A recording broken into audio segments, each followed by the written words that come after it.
Mettre en lumière les brumes de l'esprit est voué à l'échec. Trop épaisse, on ne peut y pénétrer qu'à l'aveugle. Ce n'est qu'en se perdant sur les chemins inexplicables de la psyché que le voyageur avide de réponses pourra tenter d'en percer les insondables secrets. Alors fermez les yeux. Perdez l'esprit. Bienvenue dans le brouillard.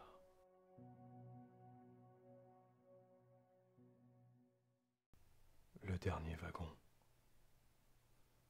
Tout avait l'air si normal, comme d'habitude. Et pourtant ce que je sentais derrière moi ne laissait aucun doute. Je n'atteindrai jamais le prochain arrêt.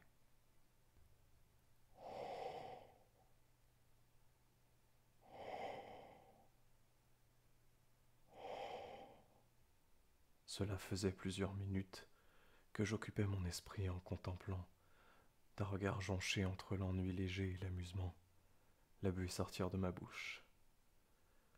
Le soleil était couché depuis plusieurs heures et les nuits étaient juste assez froides pour que chacune de mes expirations forme de petits nuages blancs. Alors que je continuais mon petit jeu de fumée, je balayais les alentours des yeux. Il n'y avait décidément pas grand monde sur les quais à cette heure. Les rails des voies, à ma droite comme à ma gauche, disparaissaient dans les ténèbres de la nuit, cachés loin du regard de la lumière jaune sale que délivraient les vieilles ampoules des lampadaires de la station. Elle aurait bien besoin de quelques travaux selon les habitants du quartier. Mais personnellement, je la trouvais plus agréable comme ça. Rustique, passé. Mais le béton usé recouvert de tags avait ce je ne sais quoi que je ne pouvais m'empêcher de trouver attachant et envoûtant. J'aimais cette antiquité.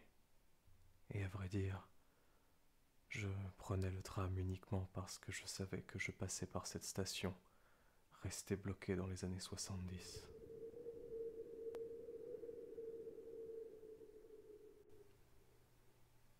Le léger vent frais me convint finalement de blottir mon visage dans mon écharpe. Voilà, je n'étais plus qu'une paire d'yeux flottant au milieu de fringues sûrement si vieilles que la station. L'amas de vêtements que j'étais devenu passait en revue les moindres petites fissures qui dansaient, zigzagantes sur le béton. Quand une lumière vive capta l'attention de la seule partie de moi encore l'air libre. Écartant la pénombre sur son passage, le tram ralentissait lentement sa course pour venir se stopper devant moi. Je ne pus m'empêcher de sourire, en me disant que les gens du quartier pouvaient changer la station et la rendre aussi moderne qu'ils la désiraient. Le tram, quant à lui, serait beaucoup plus compliqué à remplacer, et ce n'était pas un euphémisme que de dire qu'il était vieux. Les portes coulissèrent dans un grincement aigu, et je rentrai enfin trouver la chaleur du wagon que j'attendais depuis de longues minutes. Je laissai descendre mon écharpe et fourrai mon bonnet dans ma poche, en me laissant lourdement tomber sur un des sièges vides. Il n'y avait guère plus de monde dans le tram que dans la station. Nous étions en pleine semaine et, à part une femme d'âge mûr qui rentrait vraisemblablement du travail, il n'y avait que 2 autres personnes dans le tram. Un gars adossé à la vitre, les yeux rivés à son téléphone, un casque épais sur les oreilles, secouait la tête en rythme, pendant que le dernier des autres passagers dormait tranquillement. La marche reprit et les mâchoires de la nuit se refermèrent sur les rails derrière nous. L'allure était lente, et la ville défilait calmement sous mes yeux. La tête presque collée à la vitre, je me demandais ce que pouvait être la vie des gens dont je voyais briller les fenêtres. Celui-là était-il heureux? Celle-ci réussissait-elle ses études? Comment prendrait le père de celui-là s'il savait que son fils aimait les garçons? Perdu dans mes pensées, mon regard dérivait pour s'axer sur l'intérieur du wagon, laissant mes songes flotter à l'extérieur. Observant ceux qui, comme moi, avaient décidé de prendre le dernier tram de la nuit. Je passais quelques secondes à les regarder dans le reflet de la vitre, avant que le gars au casque ne relève la tête dans ma direction. Gêné, je tournai la tête droit devant moi, fixant des yeux l'arrière du wagon qui me faisait face. S'il m'avait vu, il devait se dire que j'étais bizarre. Peu importe. C'était généralement l'effet que je faisais aux gens de toute façon. Je plaisantais intérieurement sur mes piètres capacités à ne pas rendre mon entourage mal à l'aise, quand quelque chose m'étonna. Cela m'avait pris quelque temps à le remarquer, mais un détail qui sortait de l'ordinaire avait attiré mon regard. Le wagon qui suivait le nôtre était plongé dans le noir. Je secouai la tête d'incompréhension en me demandant comment j'avais pu passer à côté de ça. On ne voyait pas ça tous les jours. Décidément, le tram ferait peut-être mieux d'être remplacé au final. Malgré les minutes qui passaient, je ne pouvais pas m'empêcher de scruter les ténèbres du wagon, suivant du regard chacun de ses sièges, passant au crible les moindres détails de ce que je ne pouvais m'empêcher de définir comme le décor parfait pour un film d'horreur. La plupart des gens auraient été dérangés par une pensée comme celle-là, mais c'était tout le contraire qui opérait chez moi. J'étais fasciné. Je me demandais quels événements étranges ou atroces avaient bien pu ou pourraient bien arriver dans ce sombre wagon. Qu'est-ce qui pouvait se cacher, dans un coin sombre se soustrayant à ma vue, souriant d'un regard mauvais dans le noir? Un maniaque échappé de sa cave, enfermé par une mère folle alliée depuis qu'il était enfant, avait-il étranglé cette dernière à main nue, avant de venir visiter notre monde qu'il ne connaissait pas? Ayant choisi, après quelques passants, fortuites victimes de ces sombres pulsions, de se cacher au chaud dans ce wagon qui s'était arrêté devant lui à l'arrêt précédent. Ou bien était-ce une sombre entité venue d'une autre réalité que la nôtre, amenée ici par un individu qui ne se doutait pas qu'il l'avait libéré dans ce simple wagon, un être qui pliait la réalité de sa simple existence, une créature inconnue à notre compréhension de l'univers, et qui ne voyait en nous qu'une simple source de nourriture bruyante dont il s'était occupé, tapissant le sol de la bouillie qui étaient devenus les passagers à son encontre. Mais peut-être était-ce quelque chose de plus insolite encore, une chose qui n'était pas cachée dans le sombre recoin du wagon plongé dans le noir. Peut-être était-ce le wagon lui-même qui sortait de l'ordinaire, possédé par un ancien contrôleur, assassiné pour une histoire stupide de billets, quand les derniers moments de sa vie avaient coulé le long de sa gorge, ouverte d'un petit couteau de cuisine qui n'avait pour mission que d'effrayer et dont son propriétaire ne se serait certainement pas douté que quelqu'un puisse en être autre chose qu'intimidé. Son sang se serait-il alors écoulé, se mélangeant aux rouages et câbles de la machine, ses pensées se liant au mécanisme? L'essence d'un homme qui n'avait pas accompli ce qui le poussait à faire ce boulot qu'il détestait, tout ça pour nourrir une famille qu'il méprisait. Les pensées de quelqu'un rongé par la haine et la colère, et qui finalement avait donné vie à une horreur qui serait à jamais bloquée sur ces rails qu'il détestait tant, obligé de suivre, encore et toujours, le même trajet dont il ne pourrait se défaire. Le courant d'air qui balayait ma nuque quand les portes s'ouvrirent me sortit de mes pensées polluées par des dizaines de films à plus ou moins gros budget. Le garçon au casque et la femme d'âge mûr descendirent de concert, nous laissant, le somnolent et moi, seuls dans le tram qui repartait tranquillement, continuant sa course au cœur de la nuit. L'arrêt m'avait un peu coupé, et je ne me souvenais plus de l'histoire incroyable que mon esprit s'était fabriquée pour expliquer ce qui était sûrement dû à quelques ampoules grillées ou à un problème électrique. Je décidai du coup de laisser les histoires de côté et de me contenter de ce que je voyais. Le wagon était vide, silencieux et serein. Il n'avait des histoires d'horreur que j'affectionnais tant que son allure, à vrai dire. Aucune ambiance pesante, aucun sentiment de malaise, juste la pénombre. Je cessai d'y penser pendant quelques minutes. Après tout, il ne me restait relativement que peu de temps avant mon arrêt, et l'idée que je serais bientôt au chaud dans mon lit occupait à présent mon esprit. Quoi? Je n'avais pu contenir mon étonnement. en voyant un homme se lever et se déplacer dans le wagon qui avait été le terreau fertile de mon imagination. Je ne distinguais pas bien son visage dans l'obscurité, et cela rendait la scène encore plus étrange. L'homme s'était levé vite et j'étais abasourdi que quelqu'un se soit trouvé dans le noir depuis tout ce temps. Je ne pus m'empêcher de tressaillir légèrement quand il regarda dans ma direction et se pressa d'un pas rapide vers moi. Je sentis mon cœur sauter de ma poitrine et je manquais de lâcher un hurlement quand une main se posa sur mon épaule. Je me retournai rapidement et fus étonné de voir qu'il s'agissait de l'homme endormi plus tôt, qui m'affichait un sourire quelque peu gêné. Oh, excusez-moi, je viens de me réveiller et je crois que j'ai manqué mon arrêt. Vous savez quel est le prochain? Mon cœur me faisait mal tant il avait battu à se rompre, et j'avais du mal à retrouver mon calme. Souillarderie, je crois. À vrai dire, je ne savais pas trop non plus où en était le trajet. Je ne faisais pas vraiment attention aux arrêts. Je me contentais de descendre quand le tram se stoppait. C'était la chance réservée à ceux vivant à côté du terminus.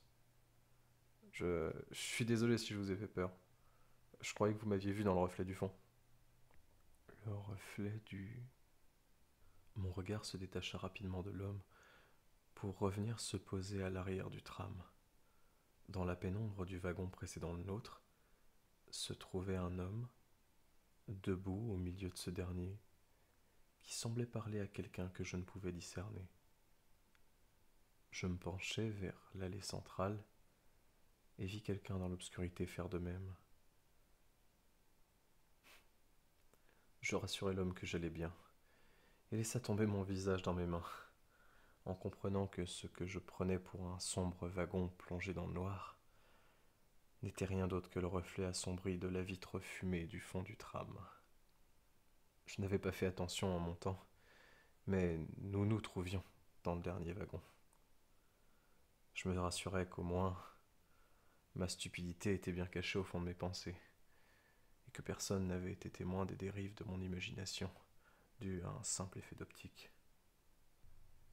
C'est quand le gros dormeur quitta finalement le tram, en me faisant un signe amical, que je me relâchai enfin.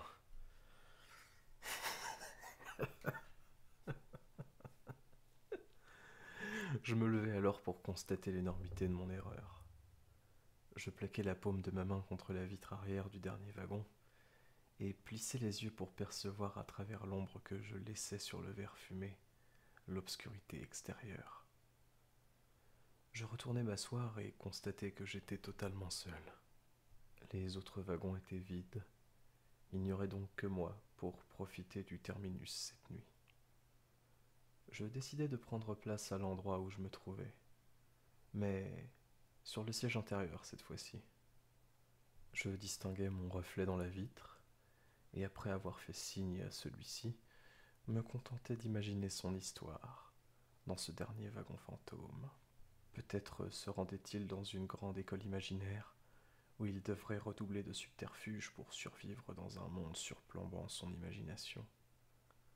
Ou bien se dirigeait-il vers l'extérieur d'une zone infectée, dont ces rails étaient la seule échappatoire, seul survivant d'une ville morte, dévorée par la mort.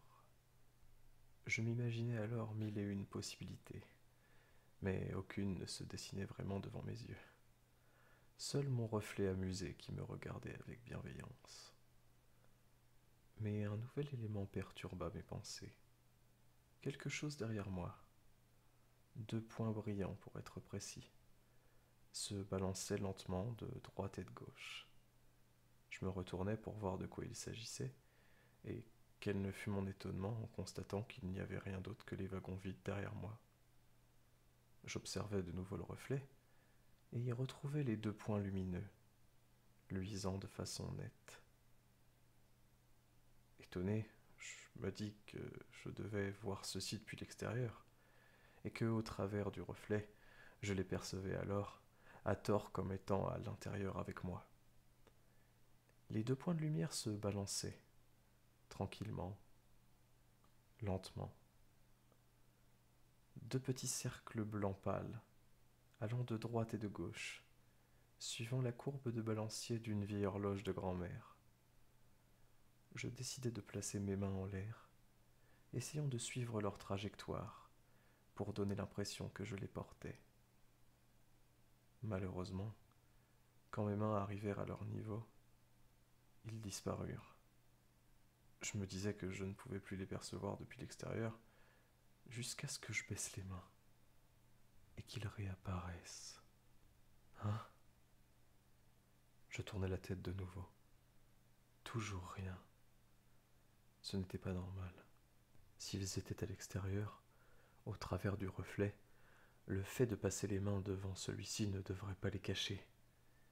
Et ne les voyant pas quand je me retournais, ils ne pouvaient se trouver à l'avant du wagon.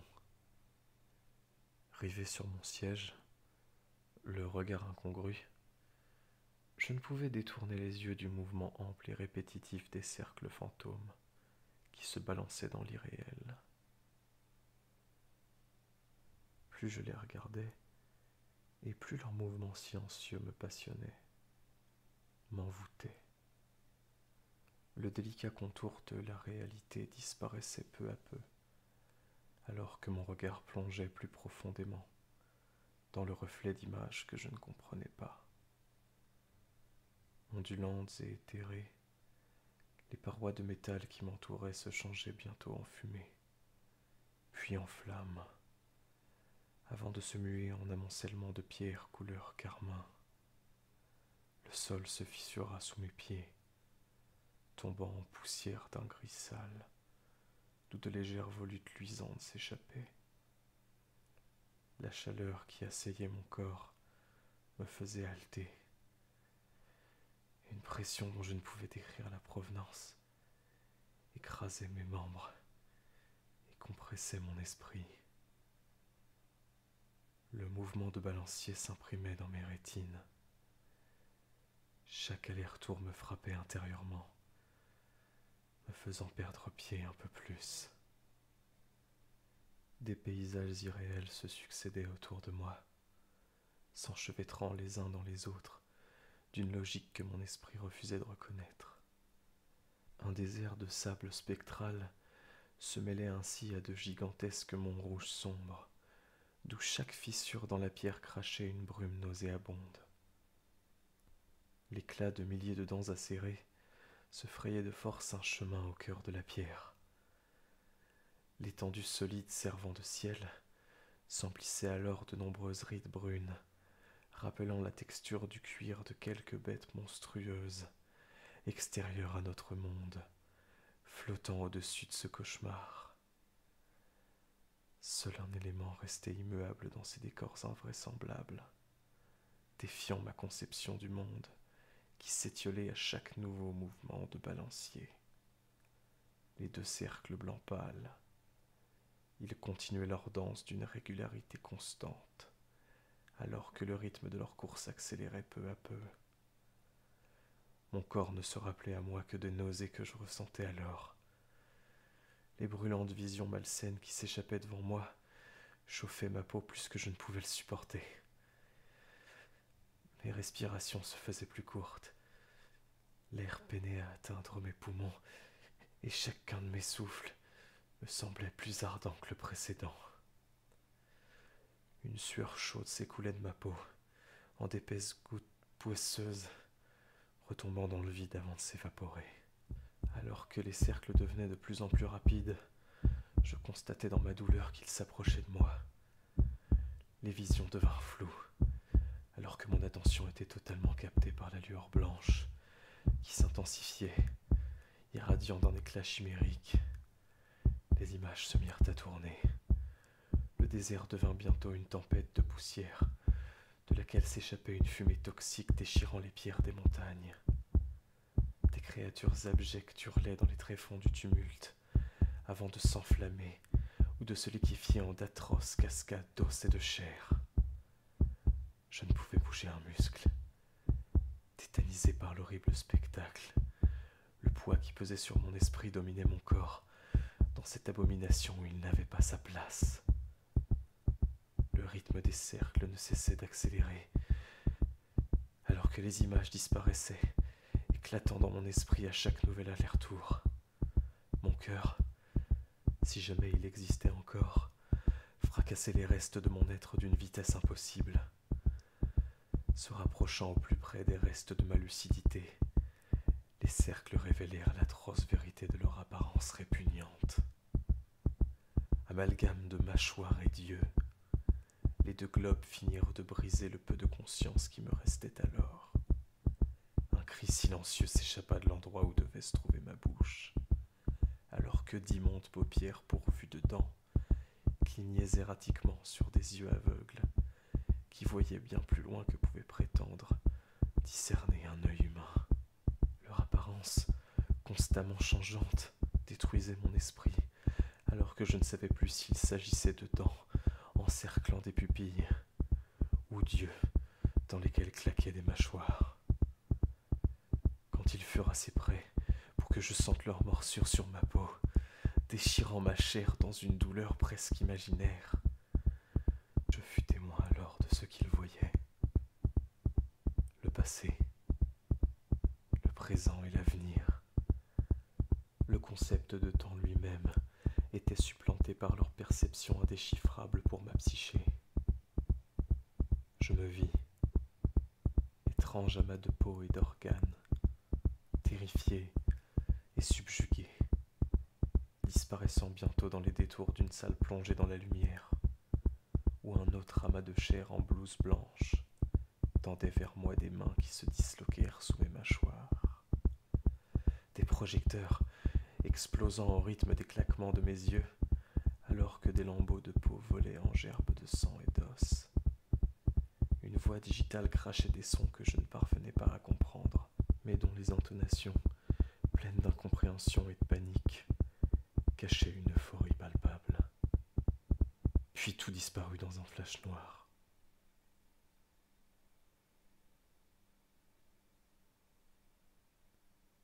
Dans ces ténèbres, seule existait encore une vibration, une voix, un chant perçant l'absence de tout. Mon balancement ne cessait pas, alors que sous mon regard explosait le vide, en une myriade d'éclats. Les lumières se rassemblèrent en amas, des masses de matière et de gaz se formèrent, donnant bientôt naissance à la vie. Des chants se créèrent alors, en accord avec la voix qui volait au-dessus d'eux, et une obscure mélodie flotta. Grouillant et pullulant, les nouveaux êtres changèrent leurs chants en cris, des cris de colère et de haine, alors qu'ils perçaient leur propre ciel. Mais une forme impossible se détacha de l'horizon, écrasant tout ce qui fut et tout ce qui sera, arrachant toute substance au monde, et la colère se mua en terreur. C'est à ce moment précis, qui pour la première fois se détachait de tous les autres, que tout cessa, et que mon balancement, ma seule constance, finit par s'arrêter, jusqu'à ce qu'une vibration s'élève de nouveau du néant.